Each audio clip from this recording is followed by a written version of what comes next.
Welcome dear students. KFM YouTube channel में आज आपको वेलकम कहते हैं। अस्सलामु अलैकुम। आज हम पढ़ेंगे class 10 chapter number 1 introduction. Chapter number 1 का नाम है क्वाड्रेटिक इक्वेशन। उर्दू में इसे कहते हैं दो दर्जी मसावात। अब भाई नाम से ही जाहिर है कि दो दर्जी ऐसी मसावात जो दो दर्जे रखती हो वो दो दर्जी मसावात कहलाती है। अगर इंग्लिश में हम इसकी बात करते हैं तो इसकी डेफिनेशन यहाँ पर दी गई है। ठीक है, तो वो एक बार हम रीड करते हैं तो हमें क्लियर हो जाएगा कि क्वाड्रेटिक इक्वेशन क्या होती है और उर्दू में दो दर्जी मसावात क्या होती है। बेसिकली क्वाड्रेटिक इक्वेशन जो सी है ये इंग्लिश में होती है और दो दर्जी मसावात इसका उर्दू में तर्जमा है। ठीक है,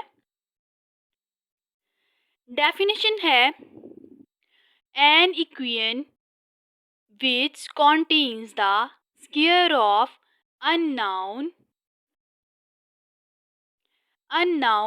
variable but no higher power is called quadratic equation। अब भाई इसका मतलब क्या है ये तो मैंने सिंपली रीड आउट किया है।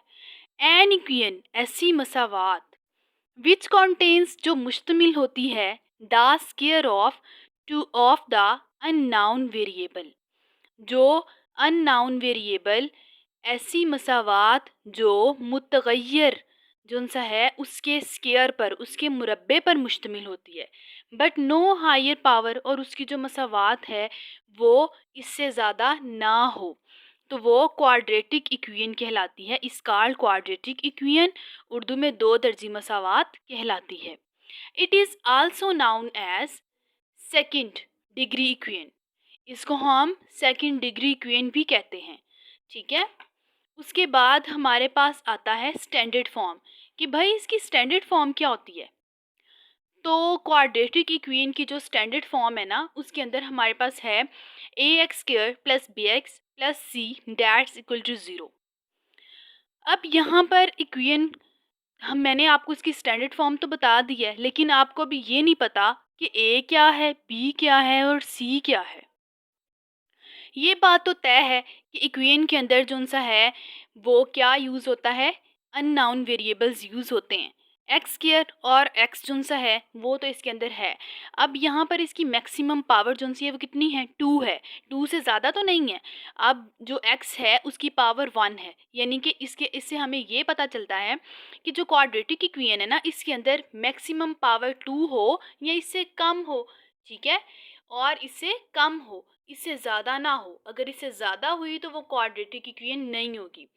और आपकी इन्फॉर्मेशन के लिए बता दूं, ऐसी इक्वेशन जिसके अंदर मैक्सिमम पावर 1 होती है ना वो लीनियर इक्वेशन होती है। ठीक है, वो क्वाड्रेटिक इक्वेशन नहीं होती। अब फर्ज कर लें उसने अगर दिया होता bx + c that's equal to 0, तो ये हमारे पास इसकी मैक्सिमम पावर फिर क्या थी, 1 थी। तो ये फिर कौन सी इक्वेशन थी, लीनियर इक्वेशन थी। उसके बाद हम आते हैं इसकी एग्जाम्पल की तरफ। दूसरी बात एक और है इंफॉर्मेशन के लिए, इस इक्वेशन के अंदर ना जो हमारे पास a है और b है ये कोएफिशिएंट है। कोएफिशिएंट कौन से होते हैं, जो x वेरिएबल के साथ वैल्यूज़ हमने लगाई होती हैं ना वो कोएफिशिएंट होती हैं। ठीक है, के बाद है c। तो अब यहाँ पर जो c है ना ये कांस्टेंट है। c is known as constant.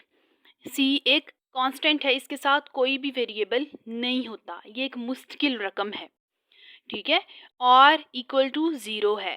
तो 0 जो सा है इक्वेशन के दूसरी साइड पे ज़रूर होता है। 0 हो या कोई और वैल्यू हो वो दूसरी साइड पे आके इक्वेशन के साथ मिल जाती है और फिर 0 ही आता है। अब यहाँ पर उसने एक शर्त रखी है but a is not equal to 0, लेकिन जो हमारे पास a है ना वो 0 के इक्वल ना हो। अगर a 0 के इक्वल हो गया तो हमारे पास तो फिर x² उससे मल्टीप्लाई होकर 0 ही रह जाएगा। तो इस वजह से उसने यहाँ पर ये शर्त रख दी है, इस डेफिनेशन को मशरूत कर दिया है कि a जो सा है वो बराबर ना हो 0 के। है एग्जाम्पल। एग्जाम्पल के अंदर हमारे पास आता है 8x² + 7x + 6 that's equal to 0। अब आपकी इक्वेशन की जो स्टैंडर्ड फॉर्म थी उसके अंदर उसने क्या था, a कहा हुआ था, a और b और c। अब a की जगह पर हमने 8 पुट कर दिया है। ठीक है, जो कि x स्क्वायर का कोएफिशिएंट है। b की जगह पर हमने पुट कर दिया है 7 जो कि x का कोएफिशिएंट है, और c की जगह पर हमने पुट कर दिया है 6 जो कि क्या है, कांस्टेंट है, और इक्वल टू 0। तो ये भी हमारी क्वाड्रेटिक इक्वेशन की एग्जांपल होती है। उसके बाद एंड है, दूसरी एग्जांपल जो सी है वो क्या है, x square plus 7x plus 6 x square minus 7x plus 6 is equal to 0।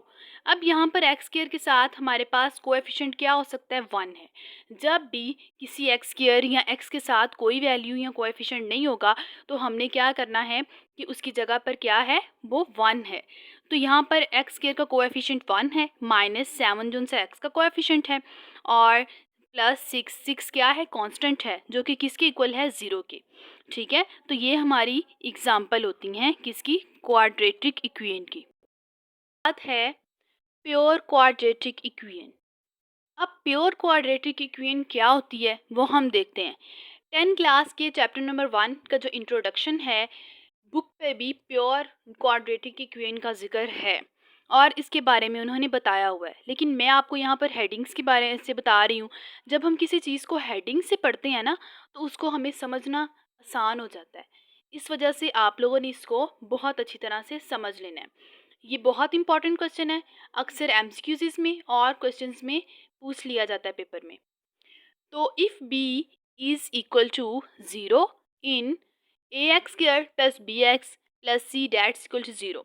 अब ये क्या है, ये किसकी स्टैंडर्ड फॉर्म है, ये क्वाड्रेटिक इक्वेशन की स्टैंडर्ड फॉर्म है। तो वो कह रहा है कि अगर इसके अंदर जो b है ना, जो x का कोएफिशिएंट है, ये अगर 0 होता है ना तो ये कौन सी इक्वेशन होगी, प्योर क्वाड्रेटिक इक्वेशन। उर्दू में भी इसको प्योर दो दर्जी मसावात कहते हैं। ठीक है, अब हम इसकी स्टैंडर्ड फॉर्म की तरफ आते हैं कि भाई स्टैंडर्ड फॉर्म कौन सी होती है इसकी। तो इसकी स्टैंडर्ड फॉर्म हमारे पास ये होती है कि a x square plus c that's equal to 0, क्योंकि हमने पढ़ा है कि जो बी है वो क्या होता है, 0 होता है, तो बी इसके अंदर मौजूद ही नहीं होगा। तो ऐसी इक्वेशन जिसके अंदर बी मौजूद ना हो, बी की वैल्यू मौजूद ना हो, यानी एक्स भी मौजूद नहीं फिर होगा, तो वो कौन सी इक्वेशन होगी, प्योर क्वाड्रेटिक इक्वेशन। उसके बाद हमारे पास एक इम्पॉर्टेंट पॉइंट इसके बारे में है, a is known as coefficient, जो कि हम पहले भी डिस्कस कर चुके हैं। ठीक है, बट नॉट इक्वल टू 0। ए जो सा है वो प्योर क्वाड्रेटिक इक्वेशन के अंदर भी 0 के इक्वल बिल्कुल भी नहीं होना चाहिए। और जो सी है इज़ नाउन एज कांस्टेंट, सी किसके इक्वल हो, कांस्टेंट के इक्वल हो। ठीक है, कांस्टेंट हमेशा कोई भी अकेली रकम जो सी होती है ना वो कांस्टेंट के तौर पर ही जानी जाती है। समझ आ गई आप लोगों को। उसके बाद है सॉल्यूशन ऑफ क्वाड्रेटिक इक्वेशन। भाई हमने ये पढ़ लिया है कि क्वाड्रेटिक इक्वेशन होती क्या है, उसकी एक सूरत हमने पढ़ी है प्योर क्वाड्रेटिक इक्वेशन। अब हमारे पास क्वेश्चन क्या पैदा होता है कि भाई इसको हल करने का क्या तरीका होता है। तो इसको हल करने के लिए ना हमारे पास 3 तरीके होते हैं। 3 methods are available to solve the quadratic equation. ठीक है, उसके बाद पहला जो तरीका हमारे पास आता है ना इसका, वो है फैक्टराइजेशन। क्या है, फैक्टराइजेशन। दूसरा तरीका हमारे पास आता है completing square, completing square method जो सा है दूसरा तरीका। और तीसरा तरीका जो सा है वो हमारे पास आता है यूजिंग क्वाड्रेटिक फार्मूला। अब मैं आपको इन तीनों जो तरीके हैं, इन तीनों तरीकों की वजाहत, एक्सप्लेनेशन बताऊंगी कि अगर आपको कोई प्रॉपर क्वेश्चन भी दिया जाता है कि इसको सॉल्व कैसे करना होता है। तो सबसे पहले हम जानेंगे फैक्टराइजेशन की एग्जांपल, कि फैक्टराइजेशन का जो प्रोसेस है क्वेश्चन के अंदर क्या होता है। स्टूडेंट्स, जो फैक्टराइजेशन है ना ये लफ्ज़ फैक्टर से निकला है, और फैक्टर का मतलब होता है अवामिल। ठीक है, किसी चीज़ के हिस्से। तो अब यहाँ पर फैक्टराइजेशन है, यहाँ पर मैंने एक क्वेश्चन पोज किया है, if 3x square minus 7x minus 20 is equal to 0। अब यहाँ पर सबसे पहला क्वेश्चन ये पैदा होता है कि क्या ये क्वाड्रेटिक इक्वेशन है या नहीं। अगर तो है तो फिर तो ये फैक्टराइजेशन से सॉल्व हो सकती है। तो भाई ये है, क्यों है, क्योंकि इसमें मैक्सिमम पावर जो x की है वो क्या है, 2 है, इस वजह से। अब सॉल्व में हम देखते हैं 3x square minus 7x minus 20 is equal to 0। अब हमने इसको सॉल्व करना है। तो सबसे पहला जो सा इसका तरीका है ना सॉल्व करने का, वो ये है कि हमने कांस्टेंट को मल्टीप्लाई करना है एक्स स्क्वायर के कोएफिशिएंट से। कांस्टेंट को हमने मल्टीप्लाई किससे करना है, एक्स स्क्वायर के कोएफिशिएंट से। तो यहाँ पर मैंने साइड पे बताया हुआ है कि कोएफिशिएंट हमारे पास जो सा एक्स स्क्वायर का है वो 3 है, 3 है, ठीक है, 3 है कोएफिशिएंट, ये देखें, और 20 क्या है, कांस्टेंट है। तो कांस्टेंट को और कोएफिशिएंट एक्स स्क्वायर के कोएफिशिएंट को हमने मल्टीप्लाई करना है। तो क्या आएगा, 20 3 60, तो हमारे पास 60 आ रहा है। अब हमने क्या करना है, हमने कोई ऐसा पेयर लेना है जिससे हम मल्टीप्लाई करें तो 60 आए, लेकिन जब हम उसको प्लस माइनस करें तो क्या आए, ये दरमियान वाला, यहाँ पर जो दरमियान वाली उसने वैल्यू दी है वो आए।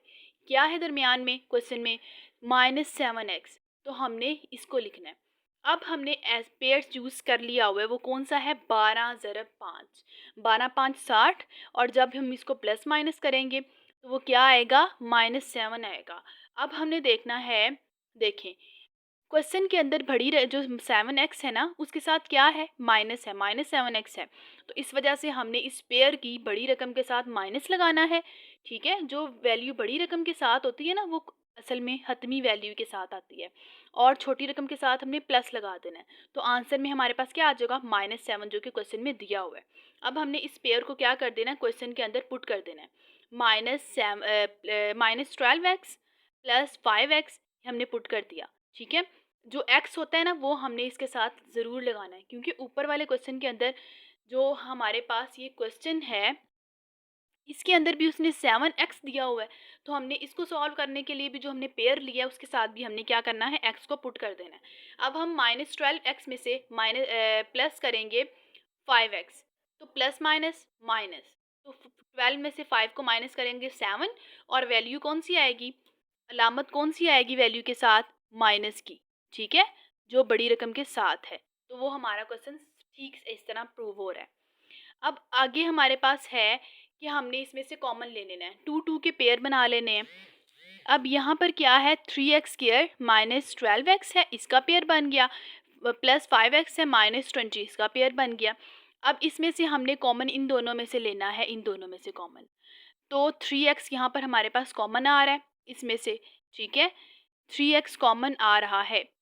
अब यहाँ पर अंदर x रह जाएगा माइनस, अब 12 जो सा 3 के पहाड़े में आता है, टेबल पे आता है, 3 4 12, तो हमारे पास क्या हो गया, ये कंप्लीट हो गया। अब अगले वाला जो हमने पेयर लिया था 5x -20, इसमें से भी हमने कॉमन लेना है, 5 कॉमन आ रहा है, क्योंकि x के दोनों वैल्यूज़ के साथ नहीं है, इस वजह से x कॉमन नहीं आएगा, ब्रैकेट के अंदर x रह जाएगा, -5 20 के जो सा है वो 5 के टेबल में आता है, तो 5 4 20, तो इस वजह से 4 आ गया।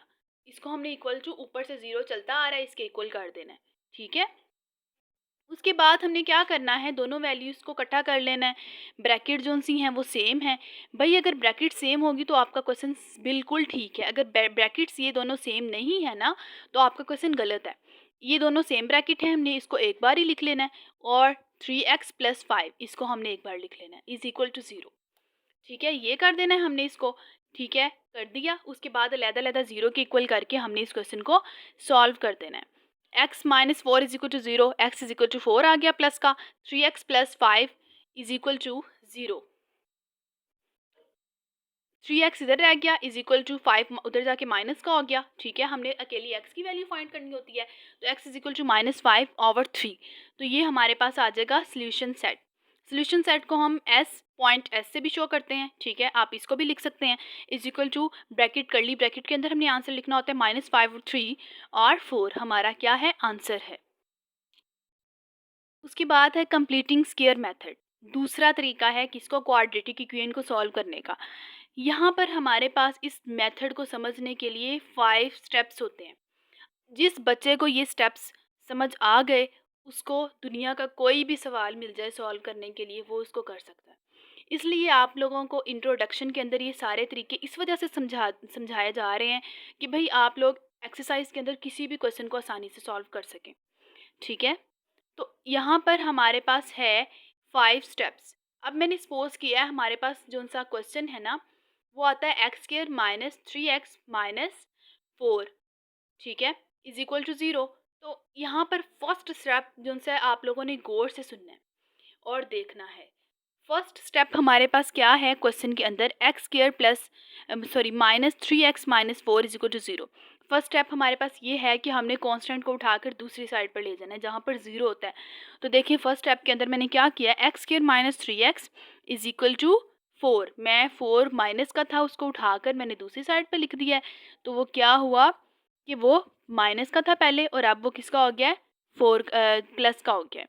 समझ आ गई सब बच्चों को। उसके बाद है स्टेप नंबर 2। स्टेप नंबर 2 के अंदर हमारे पास क्या होता है कि जो हमने पहला वाला स्टेप किया हुआ था ना जिस पर, वो क्या था पहला step, x square minus 3x हमने किया था और इज इक्वल टू 4 किया था। 4 हमने उठा के दूसरी साइड पे लिख दिया था। अब हमने स्टेप नंबर 2 के अंदर क्या करना है कि जो x के कोएफिशिएंट होते हैं उसको हमने दोनों साइड पर डिवाइड करवा देना है। ठीक है, तकसीम करवा देना। अब यहाँ पर x के साथ जो कोएफिशिएंट है वो क्या है, 1 है। तो हमने 1 पर डिवाइड कर देना है पूरी मसावात को, पूरी इक्वेशन को। X square over 1 minus 3x over 1 is equal to 4 over 1। उसके बाद 1 जो सा किसी के भी बटे में लिख दिया जाए तो बटे पे कोई तब्दीली नहीं आती, वो रकम वैसे की वैसे रहती है। तो इस वजह से वो रकम वैसे की वैसे ही मसावात रही है। X square minus 3x is equal to 4 हो गया। उसके बाद हमारे पास आता है स्टेप नंबर 3। स्टेप नंबर 3 के अंदर क्या है, जो हमारा ऊपर से क्वेश्चन चलता आ रहा है, हमने स्टेप नंबर 3 के अंदर क्या करना है, जो x का कोएफिशिएंट है, पहले हमने एक्स स्क्वायर के कोएफिशिएंट को डिवाइड करवाया था, लेकिन तीसरे स्टेप के अंदर क्या होना है कि जो x का कोएफिशिएंट है ना उसको हमने क्या करना है, मल्टीप्लाई करवाना है 1/2 के साथ। अब 1/2 जो है ना, ये हमारे पास एक रूल है। 1/2 जो है ना, ये एक रूल है। हमने उसको माइनस किसके साथ मल्टीप्लाई किसके साथ करवाना है, 1/2 के साथ। किसको, x के कोएफिशिएंट को। अब यहाँ पर x का कोएफिशिएंट क्या है, -3 है।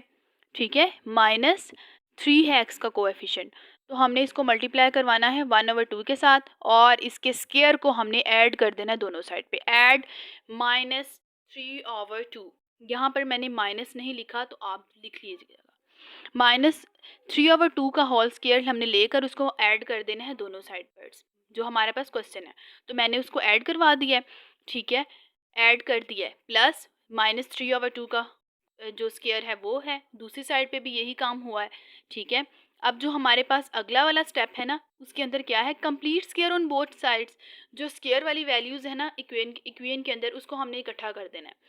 अब स्क्वायर वाली वैल्यूज़ को मैंने इकट्ठा कर दिया है। ये आपके पास क्वेश्चन दिखाया जा रहा है स्क्रीन पर, तो आपने इसको देख लेना है। यहाँ पर मैंने जो स्क्वायर्स वाली वैल्यूज़ हैं उसको मैंने इकट्ठा कर दिया है और दूसरी साइड पे मैंने स्क्वायर को कंप्लीट कर दिया है। क्योंकि देखें ना, 3 का स्क्वायर लिया तो 9 आएगा, 2 का स्क्वायर लिया तो 4 आएगा, वो मैंने वैसे ही लिख दिया और दूसरी साइड पे मैंने स्क्वायर वाली वैल्यूज़ को इकट्ठा कर दिया है। अब यहाँ पे क्वेश्चन ये पैदा होता है कि -3 कहाँ गया, तो -3 जो सा ऊपर वाला मैंने नहीं लिखा। अगर आप लोग इस फॉर्मूले को ओपन करें तो वही वाली वैल्यू आएगी, इस वजह से मैंने -3 नहीं लिखा। ठीक है, उसके बाद हमारे पास क्या है, हमने जो ये वाली साइड है, ये साइड है, हमने इसको क्या करना है, स्क्वायर रहने देना, दूसरी साइड को वहाँ तक हल करना है जहाँ तक हल करना मुमकिन होता है। तो हमने उसको हल कर दिया। 2 बटे हैं, दोनों बटों का हमने एलसीएम ले लेना है। एलसीएम लेने का आसान तरीन तरीका मैंने यहाँ ये बताया हुआ है कि दोनों बटों के नीचे वाली जो वैल्यूज़ है ना, उसको हमने एक बटे के नीचे इकट्ठा करके लिख लेना है। ठीक है, यहाँ वाली जो वैल्यू ये यहाँ मैंने लिख दी है। ठीक है, और ये वाली वैल्यूज़ मैंने यहाँ पर लिख दी है। ठीक है, अब हमने क्या करना है, 1 से कैंसिल हो गया, बचा क्या, 4 बटे के नीचे। 4 को हमने ऊपर वाले 4 से मल्टीप्लाई करना है, 16 आ गया। प्लस ये वाला जो 4 है इस 4 से कैंसिल हो जाएगा और 9 को हमने इस 1 से मल्टीप्लाई करना है, नीचे वाले 1 से जो बच गया। 9 1 दा 9, तो हमारे पास क्या आ गया, 16 + 9। ठीक है, उसके बाद अगला स्टेप हमारे पास आता है, वो साइड, ये जो साइड है ना, यहाँ पर इसी तरह ही रहना है।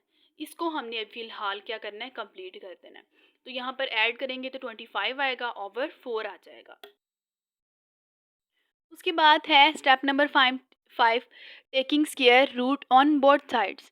तो जो हमने स्क्वायर है वो बोथ साइड पर ले लेना है। क्यों लेना है, क्योंकि हमारे पास स्क्वायर वाली वैल्यू मौजूद है, स्क्वायर रूट हमने लेना है। ठीक है, तो अब स्क्वायर वाली वैल्यू हमारे पास क्या थी, x -3/2 का होल स्क्वायर था इज इक्वल टू 25/4 था। तो हमने स्क्वायर को ख़त्म करने के लिए स्क्वायर रूट लेना होता है। तो हमने क्या कर लिया, मैथ के अंदर एक रूल है, जो चीज़ हम एक साइड पे करते हैं वो दूसरी साइड पे करना लाजमी होती है। तो इस वजह से हमने एक साइड पे स्क्वायर लिया तो दूसरी साइड पे भी हमने स्क्वायर रूट लेना है। एक साइड पे स्क्वायर रूट, दूसरी साइड पे भी स्क्वायर रूट। लेकर तो स्क्वायर जो सा है वो स्क्वायर रूट से कैंसिल हो जाएगा। दूसरी साइड पे जो सा 25 था तो 25 जो सा है वो कैसे होगा 5 आ जाएगा। अगर आप कैलकुलेटर से भी इसका स्क्वायर रूट लें तो 5 आएगा और नीचे 2 आ जाएगा। ठीक है, उसके बाद हमारे पास क्या है कि इक्वल टू प्लस माइनस, और ये बात याद रखनी है जहाँ पर स्क्वायर रूट लिया जाता है ना वहाँ पर प्लस माइनस लाजमी होता है, रकम के साथ, कांस्टेंट रकम के साथ, वेरिएबल्स वाली के साथ नहीं। अब यहाँ पर हमने क्या करना है, इस बटे को, ये जो वैल्यू हमारे पास आई है ना, ये वाली वैल्यू ऊपर x माइनस 3/2, इसको हमने इक्वल करना है प्लस वाली वैल्यू के साथ और माइनस वाली के साथ। तो एक साइड पे हमने प्लस वाला लिख दिया 5/2 और दूसरी साइड पे हमने 5/2 माइनस का लिख दिया। ठीक है, और इसको हमने इस तरह से सॉल्व कर लिया। ठीक है, और आपका आंसर आ जाएगा ये सॉल्यूशन सेट के अंदर आपका। स्टूडेंट्स, ये जो हमारी वीडियो है ना ये थोड़ी सी लंबी हो चुकी है, इस वजह से ये जो थर्ड वाला मेथड है ना बाय क्वाड्रेटिक फार्मूला, ये आपको दूसरी वाली वीडियो में मिल जाएगा। अगर आप इसको लिखकर KFM यूट्यूब चैनल पर सर्च करते हैं तो आपको बाय क्वाड्रेटिक फार्मूले के जो सोल्यूशन है, इसको समझने का जो तरीका है वो आपको वहाँ पर मिल जाएगा। तब तक के लिए आपको अल्लाह हाफिज़। आपको दो मेथड्स का इंट्रोडक्शन पसंद आया है, समझ आ गया है, तो प्लीज़ मेरी वीडियो को लाइक शेयर एंड सब्सक्राइब ज़रूर कीजिए।